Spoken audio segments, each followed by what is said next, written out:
J'avais déjà une ambition pour 2027 pour la stratégie dans l'entreprise, une vision.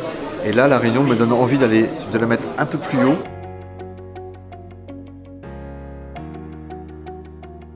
Très heureux, en tout cas pour moi, d'avoir participé aujourd'hui à faire part de mon expérience à ces chefs d'entreprise du domaine du bâtiment qui forcément s'interrogent tous aujourd'hui sur la direction qu'ils doivent donner à leur entreprise dans un contexte quand même de crise, de rareté des matériaux, de coût des matériaux, de contexte d'inquiétude par rapport notamment à la crise ukrainienne et tout ça dans un contexte où les collaborateurs eux-mêmes se posent des questions sur le sens de leur vie professionnelle et ont un attachement nettement moindre à l'entreprise. Donc il faut, pour tous ces chefs d'entreprise, trouver les bonnes réponses pour à la fois garder leurs collaborateurs, leur donner confiance dans l'avenir, c'est-à-dire aussi leur proposer une direction pour l'entreprise et en même temps attirer de nouveaux talents, parce qu'une entreprise a toujours besoin de talents nouveaux. Très joli témoignage de Joël Chéritel et c'est vrai que ça donne quand même pas mal d'idées par rapport à certaines idées qu'on puisse avoir dans l'entreprise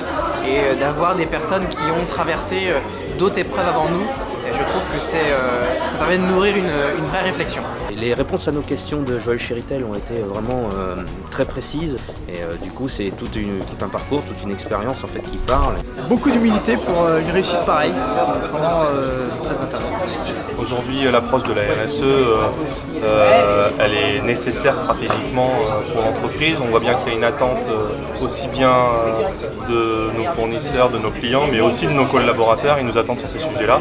Après la pause, Guillaume nous a présenté la démarche de définition de la stratégie en entreprise. C'était passionnant parce qu'on a repris les 3 étapes. Sur la partie état des lieux, l'idée c'est de savoir d'où on vient, quel est l'ADN de l'entreprise et également de faire un diagnostic. Ensuite la vision, c'est où est-ce qu'on projette l'entreprise et aussi le dirigeant dans un horizon de temps, 3 ans, 5 ans, parfois plus loin. Et ensuite le plan d'action qui est souvent là où le bas blesse, qui est comment est-ce qu'on enclenche, comment est-ce qu'on passe de l'état des lieux, de où on est aujourd'hui, à la vision, où est-ce qu'on a envie d'aller demain. Cette réunion de ce matin était très intéressante parce qu'effectivement elle nous a bien fait comprendre que la RSE faisait partie intégrante de la stratégie d'entreprise.